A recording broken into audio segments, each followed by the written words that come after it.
بسم اللہ الرحمن الرحیم۔ السلام علیکم مائی ڈیئر اسٹوڈنٹس، میں آپ کا اسلامیہ ٹیچر محمد عامر محمود آپ کو خوش آمدید کہتا ہوں۔ آج ہم آفاق کے پلیٹ فارم سے آفاق سن سیریز کی اسلامیات گریڈ 5 کا سبق نمبر 19 پڑھیں گے۔ آج کے سبق میں ہم باب صوم سے سبق غزوات نبوی صلی اللہ علیہ وسلم پڑھیں گے۔ آپ نے یہ ویڈیو لیسن مکمل توجہ کے ساتھ غور سے سننا ہے، دیکھنا ہے، سمجھنا ہے، تاکہ جب یہ آپ کمپلیٹ کر لیں تو اس قابل ہو جائیں کہ جہاد کا حقیقی تعارف جان سکیں۔ غزوہ اور سریہ میں ان کے جو معنی مفہوم ہے اور اس کے درمیان جو فرق ہے وہ جان کر غزوات نبوی کے پس منظر سے واقف ہو سکیں، غزوات کی ضرورت و اہمیت سے آگاہ ہو سکیں، غزوہ بدر، غزوہ احد اور غزوہ خندق کے اسباب اور واقعات کے بارے میں اجمالی طور پر جان سکیں، غزوات کے نتیجے میں حاصل ہونے والے فوائد جان سکیں۔ سب سے پہلے ہم جہاد کے بارے میں جانیں گے کہ جہاد کسے کہتے ہیں۔ مائی ڈیئر اسٹوڈنٹس، جہاد کو اسلام میں بہت اہمیت حاصل ہے۔ جہاد کا معنی ہے محنت یا کوشش کرنا۔ شریعت میں دین کی سربلندی اور اشاعت، فتنے کے خاتمے اور جان و مال کی حفاظت کے لیے ہر قسم کی جو کوشش کی جاتی ہے اس کو جہاد کہتے ہیں، اور یہ کوشش قلم کے ذریعے سے بھی ہو سکتی ہے، یعنی کہ ریٹن رائٹنگ، یعنی کہ جب ہم کتابیں وغیرہ اشاعت کرتے ہیں، اور اس طریقے سے زبان سے بھی ہوتی ہے جب ہم بیانات کرتے ہیں، جب ہم اگر سوشل میڈیا کا آج کے دور میں یوز کر رہے ہیں اور اس سے ہم بول رہے ہیں اور لوگوں کو پیغام پہنچا رہے ہیں، یا مسلح جد و جہد کی صورت میں جیسے فوج وغیرہ کی صورت میں بھی کی جاتی ہے، تو یہ تمام اقسام جو ہیں یہ جہاد کی اقسام ہیں۔ ہمارے نبی صلی اللہ علیہ وسلم نے کفار کے خلاف تلوار سے جہاد کیا، جسے قتال بھی کہا جاتا ہے۔ جہاد کا جو مقصد ہے، بنیادی مقصد کیا ہے؟ کہ جہاد کا مقصد ظلم کا خاتمہ اور امن کا قیام ہے، فرض کفایہ ہے، اور اعلیٰ ترین عبادت میں سے ایک عبادت جہاد ہے۔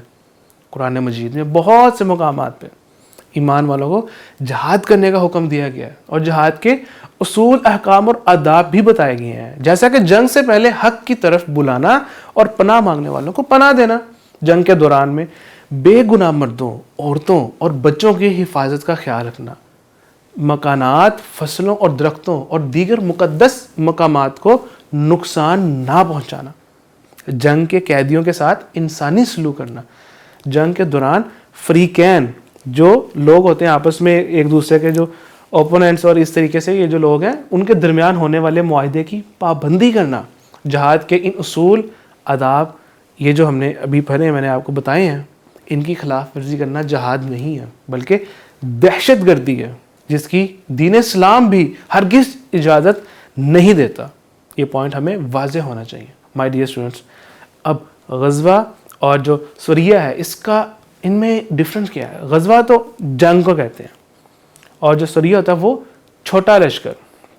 غزوہ سے مراد کہ جس جنگ میں ہمارے نبی صلی اللہ تعالیٰ علیہ وسلم نے خود شرکت فرمائی ہو اسے غزوہ کہتے ہیں، اور سریہ سے مراد وہ جنگ ہے جس کی قیادت ہمارے نبی صلی اللہ علیہ وسلم نے نہ کی ہو، بلکہ ہمارے نبی نے کسی صحابہ کو سپہ سالار بنا کر بھیج دیا ہو۔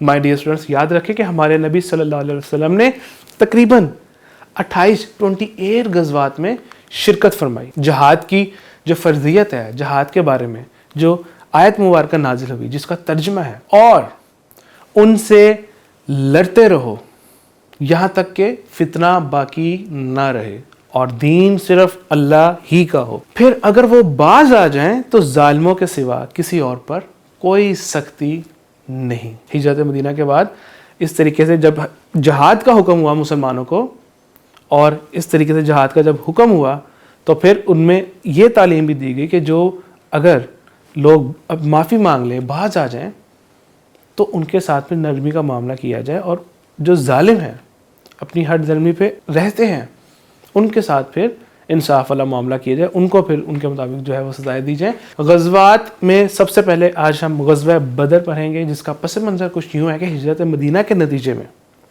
مدینہ منورہ کی صورت میں جو مسلمانوں کو ایک مضبوط مرکز حاصل ہوا، جو ابھی ہم نے پچھلے لیسنز میں پڑھا۔ اب مدینہ منورہ میں مسلمانوں کی یہ جو آبادی تھی بڑھ رہی تھی اور ان کی طاقت میں اضافہ ہو رہا تھا، تو جو مکہ والے تھے، مشرکین تھے، وہ پریشان ہو رہے تھے کہ مسلمان تو دن بہ دن بڑھتے جا رہے ہیں، ان کی طاقت میں اضافہ ہوتا جا رہا ہے۔ تو انہوں نے کیا کیا کہ جو مدینہ منورہ میں یہودی تھے ان کے ساتھ مل کر مسلمانوں کے خلاف سازشیں شروع کر دی۔ مشرکین مکہ نے ایک طرف انصار مدینہ کو دھمکی دی جو مدینہ منورہ میں رہنے والے انصار تھے، ان کو دھمکی دی کہ اگر انہوں نے نبی اکرم صلی اللہ علیہ وسلم اور مسلمانوں کو مدینہ منورہ سے نہ نکالا تو وہ ان پر حملہ کر دیں گے۔ اور اس کے ساتھ دوسری طرف کیا کیا کہ اپنی عسکری قوت، جو ان کی فوجی طاقت تھی، ان کو بڑھانے کے لیے اپنا تجارتی سرمایہ مسلمانوں کے خلاف جنگی مقاصد کے لیے لگانے کا منصوبہ بنایا۔ ہمارے پیارے نبی صلی اللہ علیہ وسلم نے کفار مکہ کو ان کے ان ناپاک ارادوں سے روکنے کے لیے تلوار سے ان کا مقابلہ کرنے کا فیصلہ فرمایا۔ مسلمانوں اور کافروں کے درمیان پہلی جنگ بدر کے مقام پر ہوئی، اسی لیے اس کو غزوہ بدر کہتے ہیں۔ بدر کا میدان مدینہ منورہ سے تقریباً 70 میل دور واقع ہے۔ غزوہ بدر کے جو اسباب تھے بنیادی کہ کیوں ہوا یہ کہ اپنے ناپاک ارادوں کو پورا کرنے کے لیے ابو سفیان کا جو تجارتی قافلہ تھا ساز و سامان کے ساتھ وہ نکلا۔ ہمارے نبی صلی اللہ علیہ وسلم کو جب خبر ملی تو صحابہ کرام سے انہوں نے مشورہ کیا اور ابو سفیان کے تجارتی قافلے کی نگرانی کا حکم دیا۔ ابو سفیان کو مسلمانوں کے اس عمل کی جب خبر پہنچی تو وہ راستہ بدل کر مکہ مکرمہ کی طرف روانہ ہو گیا۔ دوسری طرف مکہ مکرمہ میں افواہ پھیل گئی کہ مسلمانوں نے قافلے پر حملہ کر دیا۔ قریش غصے میں آ گئے اور پھر ایک بڑا لشکر مدینہ منورہ کی طرف مسلمانوں پر حملہ کرنے کے لیے بھیج دیا۔ قریش مکہ نے ابو جہل کی قیادت میں 1000 کا لشکر مدینہ منورہ پر چڑھائی کے لیے حملہ کرنے کے لیے روانہ کر دیا۔ ان لشکر کے پاس بہت زیادہ مقدار میں جنگی ساز و سامان تھا، یعنی کہ تلواریں، گھوڑے، نیزے، یہ تمام چیزیں۔ ہمارے نبی صلی اللہ علیہ وسلم کو جب یہ خبر ملی تو صحابہ کرام سے مشورہ کیا اور 313 مجاہدین کا لشکر لے کر مقابلے کے لیے مدینہ منورہ سے روانہ ہوئے۔ اس لشکر کی قیادت ہمارے نبی صلی اللہ علیہ وسلم نے خود فرمائی۔ اس غزوے میں بظاہر مسلمانوں کی تعداد تو کم تھی ایز کمپیئر ٹو وہ جو لشکر آیا تھا وہاں پہ 1000 لوگوں کا، اور اسی کے ساتھ ساتھ ان کے پاس اسلحہ زیادہ تھا اور مسلمانوں کے پاس اسلحہ کی قلت تھی، کمی تھی، لیکن مجاہدین کا جو جذبہ تھا، ان کا جو جہاد کے متعلق جو جذبہ تھا، ایمان ان کا جو تھا وہ اتنا پختہ تھا کہ ہمارے نبی صلی اللہ علیہ وسلم کی قیادت میں لڑنے کے لیے بالکل تیار ہو گئے۔ 17 رمضان المبارک 2 ہجری کو بدر کے مقام پر دونوں لشکروں کا آمنا سامنا ہوا۔ مسلمانوں نے جہاں پڑاؤ ڈالا، جس جگہ پہ انہوں نے قیام کیا، وہ جو زمین تھی وہ ریتلی زمین تھی۔ مشرکین مکہ نے جہاں پڑاؤ ڈالا وہ چکنی مٹی تھی۔ جنگ سے ایک رات پہلے بارش ہوئی اور وہ جگہ کیچڑ بن گئی۔ یہ اللہ تعالیٰ کی حکمت تھی، اور اس موقع پر ہمارے نبی صلی اللہ علیہ وسلم بہت فکر مند ہوئے، اللہ تعالیٰ کے حضور سجدہ ریز ہوئے، دعا کی، اور دعا کے دوران ہمارے نبی صلی اللہ علیہ وسلم کے کندھوں پر جو چادر مبارک تھی وہ بار بار گر جاتی۔ حضرت ابوبکر صدیق رضی اللہ تعالیٰ عنہ چادر اٹھا کر ہمارے نبی صلی اللہ علیہ وسلم کے کندھے پر چادر ڈال دیتے۔ انہوں نے عرض کی، یا رسول اللہ صلی اللہ علیہ وسلم بس کیجئے، اللہ تعالیٰ نے فتح کا وعدہ کیا ہے تو وہ ضرور پورا کرے گا۔ جنگ کی ابتدا انفرادی مقابلے سے ہوئی، یعنی کہ 1 on 1، سب اکٹھے، سب نے حملہ نہیں کیا، بلکہ ایک وہاں سے آتا شخص اور ایک یہاں سے۔ کفار مکہ کی طرف سے عتبہ، شیبہ اور ولید میدان میں آئے۔ ان کے مقابلے میں مجاہدین جو یہاں سے مسلمانوں کا جو لشکر تھا، یہاں سے حضرت علی، حضرت حمزہ اور حضرت عبیدہ بن حارث رضی اللہ تعالیٰ عنہم آئے اور تینوں کافروں کو جہنم رسید کر دیا، یعنی کہ ان کو قتل کر دیا۔ اسی طرح اس کے بعد عام لڑائی شروع ہوگی۔ یہ تو انفرادی تھا نا، اس کے بعد جو جنرل ہوتی عام لڑائی، ایک دوسرے پر حملہ کرنا، تو اللہ تعالیٰ نے فرشتوں کی مدد بھیجی جس سے مشرکین کو مجاہدین پر اپنی تعداد سے کئی گنا زیادہ نظر آنے لگا۔ جنگ کے دوران میں اچانک کسی کافر کی گردن یا ہاتھ کٹ جاتا، لیکن حملہ کرنے والا کوئی نظر ہی نہیں آتا۔ اس جنگ میں حضرت عکاشہ رضی اللہ تعالیٰ عنہ کی تلوار ٹوٹ گئی۔ ہمارے نبی صلی اللہ علیہ وسلم نے انہیں درخت کی ایک ٹہنی توڑ کر دی، ان کو تھما دی۔ انہوں نے اسے ہاتھ میں پکڑا، جو صحابی تھے حضرت عکاشہ، اور وہ پکڑ کر لہرایا تو وہ ایک نہایت چمکدار تلوار میں تبدیل ہو گئی، اور یہ تلوار ان کے ساتھ تا حیات، یعنی کہ تمام عمر جب تک وہ زندہ رہی۔ یہ ہمارے نبی صلی اللہ علیہ وسلم کا معجزہ بھی تھا۔ مائی ڈیئر اسٹوڈنٹس، مکی لشکر کے سردار ابو جہل کو 2 نو عمر یعنی جوان مجاہدین حضرت معاذ اور حضرت معوذ رضی اللہ تعالیٰ عنہما نے جہنم واصل کر دیا۔ اسی طرح اس غزوے میں مشرکین مکہ کے بڑے بڑے سردار مارے گئے، ان کے تقریباً 70 مشرکین مارے گئے اور اتنے ہی قیدی بنا لیے گئے۔ مسلمانوں نے قیدیوں کے ساتھ نہایت اچھا سلوک کیا۔ اس وقت کے رواج کے مطابق انہیں فدیہ لے کر آزاد کر دیا گیا. جو فدیہ نہیں دے سکتے تھے اور لکھنا پڑھنا جانتے تھے انہیں کہا گیا کہ مسلمانوں کو تعلیم دیں, لکھنا پڑھنا سکھائیں. مسلمانوں کے اس حسن سلوک سے جو وہ قیدی تھے, مشرکین لوگ, انہوں نے بھی اسلام قبول کر لیا. غزوہ بدر میں 14 مجاہدین نے جام شہادت نوش فرمایا, وہ شہید ہو گئے, اور ان میں 6 مہاجر اور 8 انصار شامل تھے. مائی ڈیئر اسٹوڈنٹس, غزوہ بدر کے جو حقائق اور واقعات ہیں ان کی جو سمری ہے وہ ایک جھلک یہ ہے کہ 2 ہجری میں بدر کے مقام پر یہ غزوہ قائم ہو, یہ غزوہ پیش آیا. مسلمان مجاہدین کی تعداد جو تھی وہ 313 تھی, جبکہ کفار 1000 تھے. اسی طریقے سے جو کفار واصل جہنم ہوئے, جو قتل ہوئے وہ 70 تھے, اور جو مسلمان شہید ہوئے وہ 14 تھے. اور اس غزوہ کا رزلٹ کیا آیا, نتیجہ کیا ہوا کہ مسلمانوں کو فتح نصیب ہوئی. مائی ڈیئر اسٹوڈنٹس, اس غزوے کے نتیجے میں جو مسلمانوں کا ایک جذبہ تھا, ان کا جو ایمان تھا وہ مزید پختہ ہوا. اس میں فرشتوں کی مدد آئی اور مسلمان کا اس سے کیا ہوا, ایمان یقین اس میں مزید اضافہ ہوا. عرب میں جو مسلمانوں کا رعب و دبدبہ تھا وہ مزید بڑھ گیا, وہ مزید ان پر طاری ہو گیا. کفار مکہ کا غرور خاک میں مل گیا. قیدیوں کے ساتھ جب حسن سلوک سے پیش آئے مسلمان, تو وہ جو مشرکین قیدی تھے وہ بھی, ان میں کئی قیدی جو تھے انہوں نے اسلام قبول کر لیا. مائی ڈیئر اسٹوڈنٹس, اب غزوہ احد ہم پڑھیں گے. غزوہ بدر ہم نے پڑھا, اب ہم غزوہ احد پڑھیں گے. غزوہ احد کا جو پس منظر تھا اور جو اسباب تھے, کہ غزوہ بدر میں مسلمانوں کی جب فتح ہو گئی تو یہودی جو لوگ تھے وہ بہت پریشان ہوئے, خوف زدہ ہوئے. وہ اہل مکہ کو بار بار مسلمانوں پر حملہ کرنے کے لیے اکسا رہے تھے. اسی مقصد کے لیے انہوں نے سردار کعب بن اشرف کو مکہ مکرمہ بھیجا, جس نے ابو سفیان کی بیوی ہندہ کے ساتھ مل کر قریش کو مدینہ منورہ پر حملہ کرنے کے لیے قائل کیا. غزوہ بدر میں جو پہلے غزوہ ہم نے پڑھا ہے, غزوہ بدر, اس میں مشرکین مکہ کو کافی جانی اور مالی نقصان پہنچا تھا, اور ان کے کئی جو سردار تھے نا, جو مین تھے, وہ مارے گئے تھے. مشرکین مکہ مسلمانوں سے بدلہ لینے کا آلریڈی پہلے سے ہی موقع تلاش کر رہے تھے. اب جبکہ یہودیوں نے بھی ان کو اکسایا تو وہ فوراً تیار ہو گئے. اس وقت ہمارے نبی صلی اللہ علیہ وسلم کے چچا حضرت عباس مکہ مکرمہ میں تھے رضی اللہ تعالیٰ عنہ. انہوں نے قریش کے اس ارادے سے ہمارے نبی صلی اللہ علیہ وسلم کو وقت پر بر وقت آگاہ کر دیا. قریش مکہ نے ابو سفیان کی قیادت میں 3000 کا لشکر مدینہ منورہ پر حملہ کرنے کے لیے روانہ کیا. ان لشکر کے پاس کافی جنگی ساز و سامان تھا. اسی طرح ہمارے نبی صلی اللہ علیہ وسلم کو جب یہ خبر ملی تو صحابہ کرام سے مشورہ کیا اور 1000 سپاہیوں کا لشکر لے کر مقابلے کے لیے مدینہ منورہ سے روانہ ہوئے. اور ہمارے نبی صلی اللہ علیہ وسلم اس کی قیادت خود فرما رہے تھے. اسلامی لشکر جو تھا اس میں رئیس المنافقین یعنی منافقوں کا جو سردار تھا عبداللہ بن ابی, اس کے 300 لوگ بھی شامل تھے. جو 1000 لوگ تھے ان میں 300 لوگ اس کے بھی شامل تھے. اس نے مسلمانوں کے ساتھ غداری کی. منافق تھا نا, تو اس نے منافقت کی, غداری کی, اور راستے میں اپنے 300 لوگ لے کر اسلامی لشکر سے الگ ہو گیا. اب مجاہدین کی تعداد کتنی ہو گئی پھر؟ 700.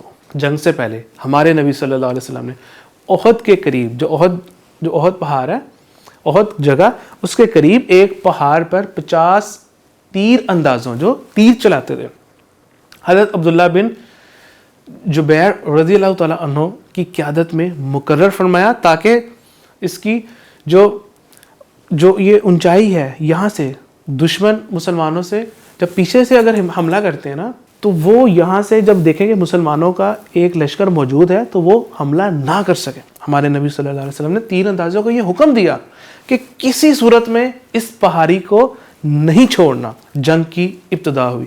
جیسے غزوہ بدر تھا, انفرادی مقابلہ ہوا. کفار کی طرف سے طلحہ بن ابی طلحہ میدان میں آیا, اور یہاں سے مسلمانوں کی طرف سے حضرت علی رضی اللہ تعالی عنہ نے اس کفار کو واصل جہنم کر دیا. اس کے بعد پھر عام لڑائی شروع ہو گئی. مسلمان انتہائی بہادری سے لڑتے رہے. حضرت حمزہ رضی اللہ تعالیٰ عنہ دونوں ہاتھوں سے تلوار چلا رہے تھے. ایک وحشی ان کی گھات لگائے بیٹھا تھا, ان کو دیکھ رہا تھا چھپکے سے کہ جیسے ہی اسے موقع ملے تیر سے ان کو مار دے یا کسی طریقے سے ان کو وہ مار دے. اور جب اس کو موقع ملا اس وحشی کو, تو اس نے تیر چلایا جس کے نتیجے میں حضرت حمزہ رضی اللہ تعالیٰ عنہ شہید ہو گئے۔ لڑائی کے آغاز میں مسلمانوں کا پلڑا بھاری تھا، جو کفار تھے وہ مجاہدین کا مقابلہ نہ کر سکے تھے، میدان نے جنگ چھوڑ کر بھاگ گئے۔ جب میدان خالی ہو گیا تو مجاہدین نے مال غنیمت سمیٹنا شروع کر دیا، جو وہاں پہ ان کی چیزیں تھی، سامان تھا، وہ سمیٹنا شروع کر دیا۔ درے پر موجود مجاہدین یہ سمجھے کہ جنگ تو ختم ہو گئی ہے، وہ درہ چھوڑ کر میدان کی طرف جانے لگے۔ حضرت عبداللہ بن جبیر رضی اللہ تعالیٰ عنہ اور جو چند صحابہ تھے ان کے ساتھ، انہیں بہت روکا مگر وہ نہ رکے، یعنی کہ حضرت عبداللہ نے اور ان کے ساتھ جو صحابہ کرام تھے انہوں نے ان کو منع کیا کہ ابھی نہ جاؤ، کیونکہ رسول اللہ نے منع فرمایا تھا کہ یہیں پہ ٹھہرنا ہے، یہاں سے ہلنا نہیں ہے کسی بھی صورت میں۔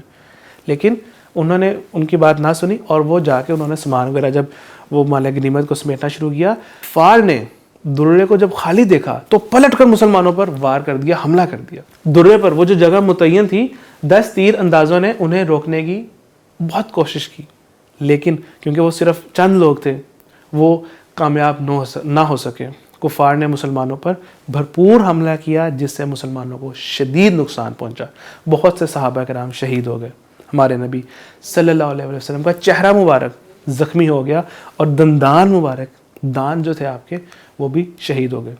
اس جنگ میں حضرت مصعب بن عمیر رضی اللہ تعالیٰ عنہ بھی شریک تھے۔ وہ نبی اکرم صلی اللہ علیہ وسلم سے ہو بہو مشابہت رکھتے تھے، ان کے جیسے دکھتے تھے۔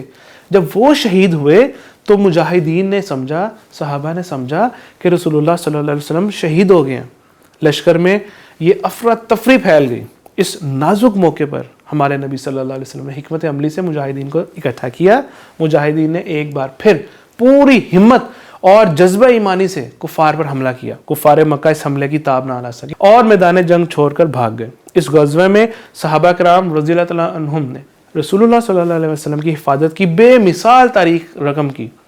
حضرت طلحہ رضی اللہ تعالیٰ عنہ نے اپنے جسم کو نبی اکرم صلی اللہ علیہ وسلم کے لیے ڈھال بنا لیا تھا ان کے آگے، تاکہ ان پر کوئی کسی قسم کی خراش نہ آئے، اور کفار کے بیشتر تیر ان کے جسم پر لگے، انہوں نے اپنے جسم سے روکا۔ مائی ڈیئر اسٹوڈنٹس، حضرت دجانہ رضی اللہ تعالیٰ عنہ نبی اکرم صلی اللہ علیہ وسلم کے سامنے کھڑے ہو گئے اور تیروں کی بارش کو روکنے کے لیے اپنی کمر کو ڈھال بنا دیا۔ اس غزوے میں مردوں کے ساتھ ساتھ خواتین نے بھی بھرپور حصہ لیا۔ حضرت عائشہ، حضرت ام سلیم، حضرت ام سلیت رضی اللہ تعالیٰ عنہن جو پانی کا انتظام تھا، یعنی کہ مشکیں بھر بھر کر لاتی اور زخمیوں کو پانی پلاتی، ہمارے نبی صلی اللہ علیہ وسلم کی کفار سے حفاظت میں حضرت ام عمارہ رضی اللہ تعالیٰ عنہ نے بے مثال اور کمال شجاعت کا، بہادری کا مظاہرہ کیا۔ حضرت فاطمہ رضی اللہ تعالیٰ عنہ نے نبی اکرم صلی اللہ علیہ وسلم کے زخموں کو صاف کیا اور چٹائی کا ایک ٹکڑا جلا کر اس کی راکھ زخموں پر رکھی، جس سے زخموں سے خون نکلنا بند ہو گیا۔ اس جنگ میں، اس غزوے میں 2 کم سن یعنی چھوٹی عمر کے صحابہ اصرار کر رہے تھے کہ انہیں بھی شامل کیا جائے، حضرت رافع بن خدیج اور سمرہ بن جندب رضی اللہ تعالیٰ عنہما۔ مائی ڈیئر اسٹوڈنٹس، اس غزوہ احد کے جو حقائق و واقعات ہے اس کی جو سمری ہے کہ یہ 3 ہجری میں، غزوہ بدر 2 ہجری میں ہوا تو یہ غزوہ 3 ہجری میں ہوا۔ یہ احد کے مقام پر ہوا، اس لیے اس کو غزوہ احد کہتے ہیں۔ جو مسلمان مجاہدین تھے وہ 700 تھے، کفار کے جنگجو 3000 تھے۔ جو کفار، ان کی تعداد جو واصل جہنم ہوئے، جو قتل کیے گئے 22 تھے، اور جو مسلمانوں کی شہادت ہوئی وہ 70 ان کی تعداد تھی جو مسلمان شہید ہوئے۔ بالآخر یہ غزوہ بھی مسلمانوں کے نصیب میں ہوا، مسلمان اس غزوے کے فاتح قرار پائے۔ اس کے نتیجے میں کیا اس کا نتیجہ نکلا کہ کوئی قیدی نہیں ہوا تھا اور نہ ہی قسم کا مال غنیمت نصیب ہوا، لیکن محبت رسول کا بے شمار واقعات اس غزوے سے ملے۔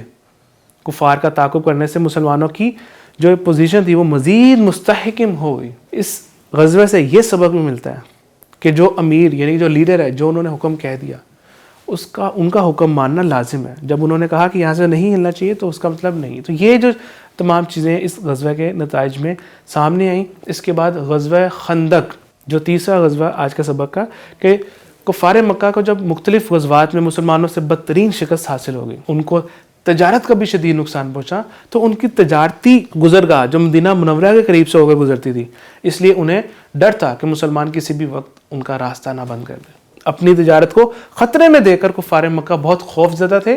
کفار مکہ نے کیا کیا کہ اسلام کی بڑھتی ہوئی یہ قوت کو مٹانے کے لیے مسلمانوں سے فیصلہ کن جنگ کرنے کا ارادہ کیا. تو احد کے بعد، پہلے غزوہ بدر تھا، پھر غزوہ احد تھا، اس کے بعد یہودی قبائل کی خلاف ورزی اور سازشوں کی وجہ سے نبی کرم صلی اللہ علیہ وسلم انہیں مدینہ منورہ سے جلا وطن یعنی وطن سے نکالنے کا حکم دیا. انہیں مدینہ منورہ سے نکالے جانے کا بہت غصہ آیا. وہ براہ راست مسلمانوں سے ٹکر لینے کی ہمت نہیں رکھتے تھے، اس لیے وہ اپنے غصے میں وہاں سے چلے گئے. اس لیے انہوں نے کیا کیا کہ کفار مکہ اور عرب کے جو دیگر قبائل تھے جو مسلمانوں کے خلاف تھے اس ٹائم پہ، ان کو مزید بھڑکایا اور جنگ کے لیے آمادہ کیا. قریش مکہ نے ابو سفیان کی قیادت میں 4000 کا لشکر مدینہ منورہ پر چڑھائی کے لیے بھیجا، حملے کے لیے بھیجا. ان کے پاس کثرت سے جو ساز و سامان تھا، جنگی ساز و سامان موجود تھا. ہمارے نبی صلی اللہ علیہ وسلم کو یہ خبر ملی تو انہوں نے صحابہ کرام سے مشورہ کیا.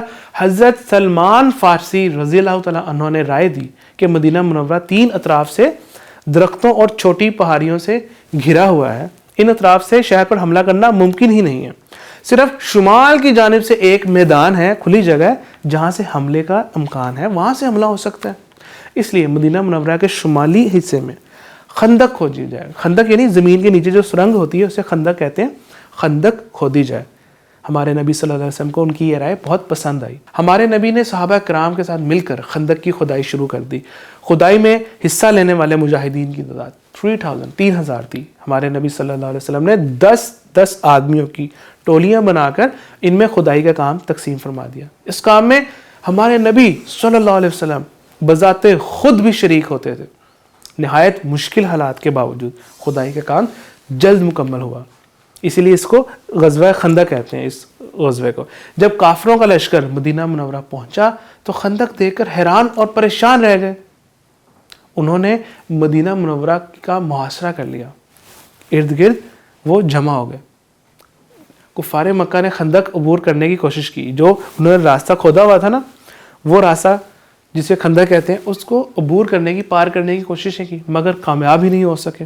ایک جگہ خندق بہت کم گہری تھی. عرب کے مشہور پہلوان عبدود نے اپنے ساتھیوں سمیت خندق عبور کر لی، پار کر لی. حضرت علی رضی اللہ تعالیٰ عنہ نے آگے بڑھ کر اس پر ایسا حملہ کیا کہ وہ وہیں ڈھیر ہو گیا.